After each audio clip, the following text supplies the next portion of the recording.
Good evening, and welcome to another episode of The Real Deal. I'm your host, Morgan Stair, filling in for Stephanie Bristow. Tonight on the show, we'll hear the latest trends in Hollywood, learn about animation, have a look at the best TV episodes from last week, and so much more, all in less time than the average Kardashian marriage. Let's kick off the shenanigans with Paige Ziegler, who brings us Hollywood headlines. Paige? Thanks, Morgan. After many months of buzz about two completely different Snow White movies, the second one finally has a title. Mirror Mirror, scheduled for release sometime next year, is a comedy adventure starring Lily Collins as Snow White and Julia Roberts as the evil queen. Snow White and the Huntsman, which stars Kristen Stewart and Charlize Theron, is a wicked take on the fairy tale. Mirror Mirror is scheduled to release 2 months before The Huntsman takes the screen. This past week, we lost a genius in the news world. Andy Rooney has passed away at the age of 92. Just last month, he retired from his well-known position on CBS's 60 Minutes. Rooney had gone through an unknown surgery and could not recover from complications afterwards. 60 Minutes ended their show Sunday with a tribute to the man behind A Few Minutes with Andy Rooney, given by veteran correspondent Morley Safer. For all of you Justin Long fans, get ready to watch him soon on the TV show New Girl. He recently signed a contract to be a recurring guest star for the hit comedy Fox Comedy starring Zooey Deschanel. Long will play Paul Gunslinger, a music teacher who just might be the new love interest for Deschanel's character Jess. This might be the adorable match we've all been waiting for. Producers have said he will appear in at least 3 episodes, his first airing November 15th. That's it for Hollywood headlines. Back to you, Morgan. Thanks, Paige. With 2 Snow White movies and Part 1 of The Hobbit coming out next year, I predict dwarfs will be all the rage in 2012. We now go to Ryan Sexton for Music Minute. Ryan? Thanks, Morgan. Justin Bieber's Under the Mistletoe marks his first album since his voice went baritone, and checking it out might be a viable way for many of his fans to see if they're going to keep the Bieber fever or not. The label went all out to make the transition a success, having duets with Usher, Boyz II Men, and even Mariah Carey, who sings with Bieber on her holiday favorite, All I Want for Christmas Is You. In other news, rumors are aflutter about who will be taking the reins famously held by Fergie as she leaves the Black Eyed Peas to start a family. Well, the answer is still in negotiations, but all signs seem to point to R&B sensation Ashanti, who has kept a very low profile for the last couple of years. Ashanti has been touring with the Black Eyed Peas, so they've been working together, albeit separately, for some time now. Look for confirmation of these reports after Fergie's last scheduled appearance with the group on November 23rd. That's all for the Music Minute. Back to you, Morgan. Thanks, Ryan. A Fergie-less Black Eyed Peas is certainly an upsetting concept, but then again, so was The Office without Steve Carell, Scrubs without Zach Braff, and the Backstreet Boys without Kevin. The Real Deal will return after a quick word from our sponsors. Don't close that browser. I'm gonna make them pay. I'm gonna take them for everything they've got. Come on, help yourselves! Take the time, it's free. What is going on? Hey, Christy. I saw you talking to somebody. Kinda. He's my friend. I don't see him. Standing right next to you. Honey, he's not there. I shot Santa Claus in the face. He's real, and I shot him in the face. What the? In a robbery, you have to be ready to adapt at any moment. How is this supposed to be right if you made it out of Legos? Dimensions are completely accurate. They might as well use Lincoln Logs or Tinker Toys. And who's this, Webster? My name would become legend.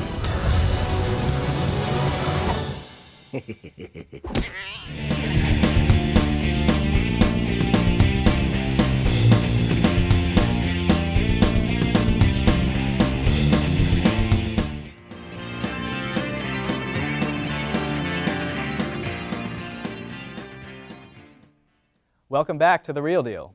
Ever noticed the lack of originality in Hollywood these days? Kaylee Russell certainly has, and she's here to enlighten us on the ever-growing trend of remakes, reboots, and sequels in Hollywood. Kaylee. True Grit, Spider-Man, Footloose, The Three Musketeers, and The Never-Ending Story. What do these movies have in common? They are all remakes that will be released soon or already came out in theaters. I'm not even scratching the surface of how many remakes there are in Hollywood. So why is this such a popular trend? First off, I would like to say that Hollywood has been remaking movies for decades, so this isn't a new trend, but it certainly seems explosive. Now the reason isn't as surprising as you might think. Money. That's the driving force. In this economy, people aren't as willing to pay $9 at the movie theater anymore. This means the movie executives are losing money. So why risk the possibility of losing money on something original that might not be a hit when you can go the safe route? This brings me to my next point. If a movie in the past was a success, chances are it will be a success in the future. Says film studies expert Wheeler Dixon, quote, "Younger audiences haven't seen the originals, and older viewers might just be curious enough to buy a ticket to see what the updated version looks like." It's a smart idea. If people are fans of the original movie, out of curiosity and nostalgia, they will probably pay to see the remake. Even if they're purists and they complain about how a remake will ruin gold that should be left untouched, they will most likely see the movie anyway. Movie executives don't care if you complain or hate it. As long as you're making them money, they're happy. Does that thought disturb you? Too bad, because it works. According to the box office report, the movie Clash of the Titans made over $160 million. This was a remake of the 1981 hit Clash. In fact, that movie was such a success, a sequel is in the works. How crazy is it that a remake will have a sequel? Tim Burton's Charlie and the Chocolate Factory grossed $475 million at the box office worldwide. According to Forbes.com, this was his second highest grossing film behind Alice in Wonderland, which is another remake. This is a popular trend because audiences already know what they're going to get before they see the movie. This also means that studios don't need to spend as much on marketing because the title alone sells the movie. And as long as studios keep making money, the remake trend will live on for a long time. Thanks, Kaylee. If Citizen Kane gets a reboot, I just hope it's done by J.J. Abrams. Now it's time for Hit or Miss. The movie of the week is Courageous. Is it a hit, a miss, or something else entirely? Ben Kramer has the scoop. Ben? Thanks, Morgan, and thank you for tuning in to Hit or Miss. Today I'm going to be reviewing a movie called Courageous. It is the fourth feature film directed by Alex Kendrick, whose films carry inspirational Christian themes. In Courageous, Kendrick not only directs, but stars as Adam Mitchell, one of 4 police officers who struggle with their faith and their roles as husbands and fathers. Together, they make a decision that will change all of their lives. Now, looking at this movie critically, I would have to say that the acting wasn't great, but decent enough to move the story along. The plot was layered with several themes, with the main one being fatherhood. The male characters each had their own story involving their family, job, and religious faith. The plot was structured well enough to give each main character room to develop, and unlike most inspirational family films, Courageous had plenty of action sequences that kept me engaged. There were car chases, foot chases, shootouts, and surprising violence all around. This film wasn't made to be just entertaining and make for a good popcorn flick. It wanted to be a movie that delivered strong messages regarding fatherhood, integrity, service, and accountability. I invested myself with the film's theme, and it didn't disappoint one bit. However, I will say that the ending felt like it dragged out the resolution. But if you wait it out, you'll be pleased with the end result. There hasn't been a movie like this that made me feel so many emotions, and since it delivered beyond my expectations, I'm giving this movie a hit. So go see Courageous now before it's too late, and I highly recommend you watch it with a large group of people. This has been another segment of Hit or Miss. Back to you, Morgan. Thanks, Ben. Sounds like something that's worth building up the courage to go to the theater to check out. It's time for another commercial break, so don't go anywhere, unless you're watching us on a mobile device, in which case, keep going where you're going, but leave your device on. We'll be right back.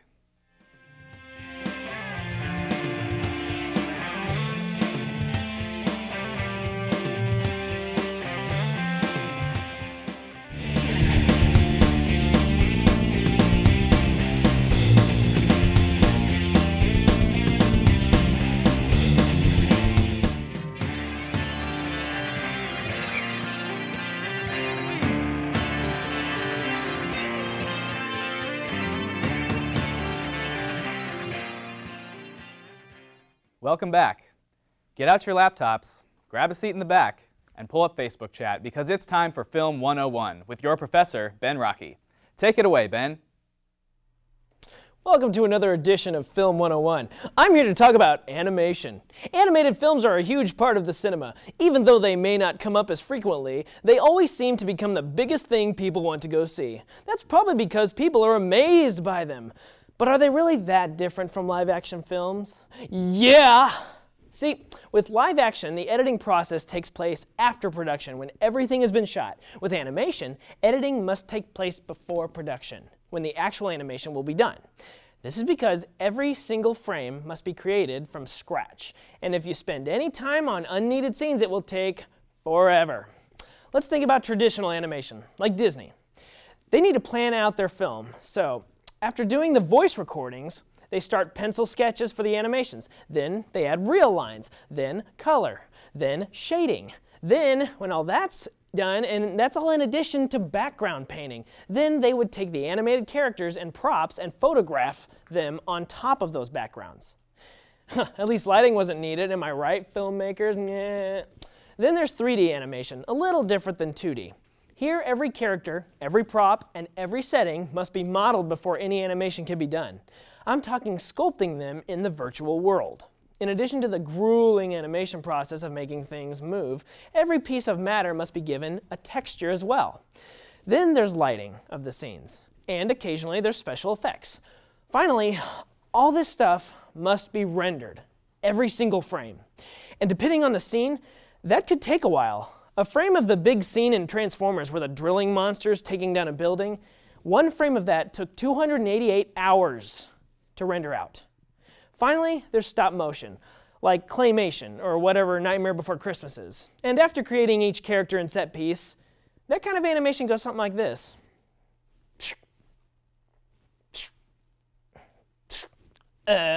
So, there's a small look into how those films are done. Where live-action films find trouble getting the production to actually happen, animation finds production to be essentially meticulous. And before you put animated films into a group outside the rest, remember what Brad Bird, director of The Incredibles, says. Animation is not a genre, it's an art form. You wouldn't put Up and The Incredibles into the same genre, would you? This has been Film 101. Until next time, you keep studying. Morgan. Thanks, Ben. From Steamboat Willie to Puss in Boots, animation has certainly grown from a niche to an empire in the film industry. And now, here's Molly Raker's episode of the week. Thanks, Stephanie. Now, tonight I finally get to tell you what my favorite episode of the week was last week. And let me tell you, it was tough competition. The new comedy Up All Night almost made my title, but then a veteran comedy took the crown. And no, I am not talking about 2.5 Men. Just because it gets a lot of ratings doesn't mean it's good. I am talking about the brilliant Parks and Recreation. Now, I loved everything about this episode, and yes, I know it was sad to see Leslie and Ben finally, officially break up, and how Leslie gave that speech to Ben at the end. That was heartbreaking. But I'm sure they're gonna get back together, towards the end of the season. I mean, they have to. They're perfect for each other. At least I can only hope. But on to a couple that I'm sure will last forever and are hilarious is April and Andy. Now in this episode, they tried to accomplish everything on Andy's bucket list. And the clip I'm about to show you is when Andy wanted to become an action star. What do I have to do? Hold up this butter knife to my throat and pretend like you're holding me hostage. Ready? I don't know. It seems a little crazy. Just crazy enough to work. Whoa! Oh, my face! My face is fine, Mikhail Petrov. Forget it, Macklin. You're too late. I'm sorry, guys. I need my cheaters. I cannot see any. You're doing really good. You're doing really good. Really? Yeah. Help me, Agent Macklin, help me. He's stolen my jewels, and now he's gonna ravish my body, and he stinks. He really stinks. Okay, Janet Snakehole belongs to Mother Russia now. Oh, that's what you think. No. Now hope you like pain. Bow! Say the line. Looks like this Siberian husky is gonna be Russian. Off to jail. Now, I have an epic party to go to, so I'm going to let Tyler Clemens tell you about Ron Swanson. Ron decided to sell flutes to the followers of Zork, who thought that the world was going to end this week. I thought this was especially timely, since someone has predicted that the world is going to end twice in 2011. Back to you, Molly. Well, that party was pretty awesome. They even had a marching band. They really know how to go all out. But now quickly I'm going to tell you about my honorable mentions, which went to 2 shows because both of these shows revealed some shocking moments in the episode. Now, I'm going to first start with the new drama, Revenge. And trust me, I know it's a little soap opera-y, but it is good. You should watch it. But we finally get to figure out who the real Emily Thorne is, and she turns out to be a little murderer. But, you know, it was all to benefit Amanda, so we'll see if Amanda likes that. And now on to another show that I'm sure you guys know that I talk about plenty of times is The Vampire Diaries. We finally figured out how vampires became vampires, and it all came down to a witch. And family drama, and the werewolves, and Klaus is Jack pretty much. But hey, makes interesting TV. Well, that's all I have for you guys today. Keep watching TV. Back to you, Stephanie. The Real Deal will return after this commercial break. Stay tuned.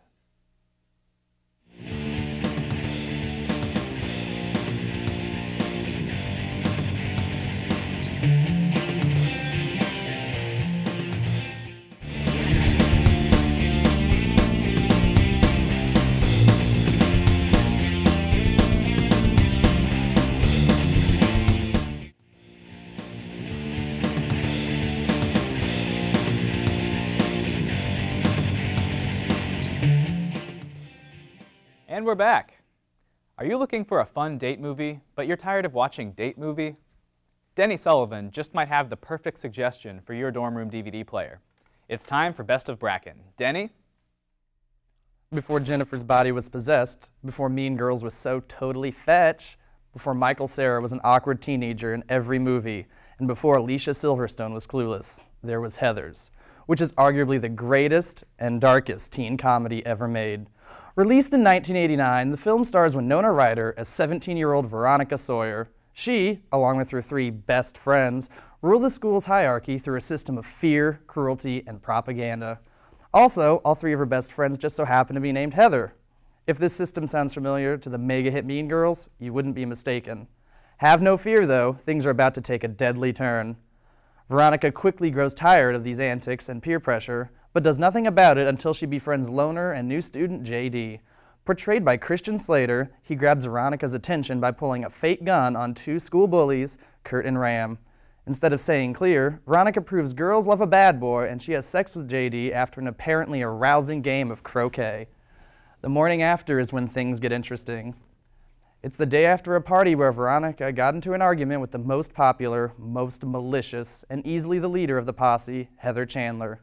The two break into Chandler's mansion to try and make her have an awful hangover and jokingly discuss giving her a glass of drain cleaner.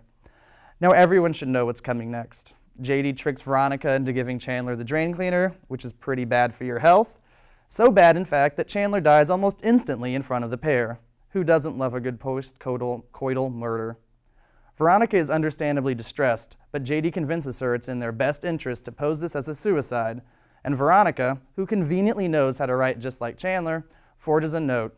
Word gets around town of the suicide, and Chandler, in a weird twist of fate, becomes even more popular as a result. Yes, she is viewed as the cool, hip girl for killing herself. She is placed on an even higher pedestal, and she is remembered for being a sweet angel instead of the vile, cruel girl she was in reality. And this is just the first murder and staged suicide of the movie. Popular kids continue to get taken down by the unlikely duo, and the town continues to remember them as saints. The film provides an amazing social commentary on the issues of idol worship, popularity, vengeance, and teen suicide.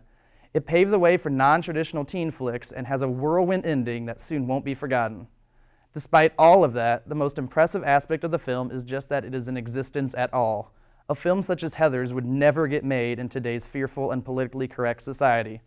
Watching this movie transports you back into the time before the highly publicized tragedies at Columbine and Virginia Tech. It takes you back to pre-9/11 when violence of this level is so absurd that it's laughable. It takes you to a simpler time, so be sure to keep that in mind when you watch Heathers. It is an important part of film history that is worth checking out. Back to you, Morgan. Thanks, Danny. Sounds like a bloody, nostalgic good time. Before we sign off on The Real Deal, as substitute host, it is my obligation to contribute my final word. So first of all, check out Camp, the debut album of a young, up-and-coming rapper, Childish Gambino. You may know him as Donald Glover, or the guy who plays Troy Barnes on NBC's Community. Childish Gambino combines superb orchestral arrangements, heavy beats, and nerd-referential lyrics to create a fresh, novel hip-hop experience. Camp drops November 15th, but it can be streamed in its entirety right now on NPR's website. In television, South Park has been on fire this season. Even in its 15th year, creators Trey Parker and Matt Stone managed to keep it as fresh, hilarious, and scathingly relevant as ever.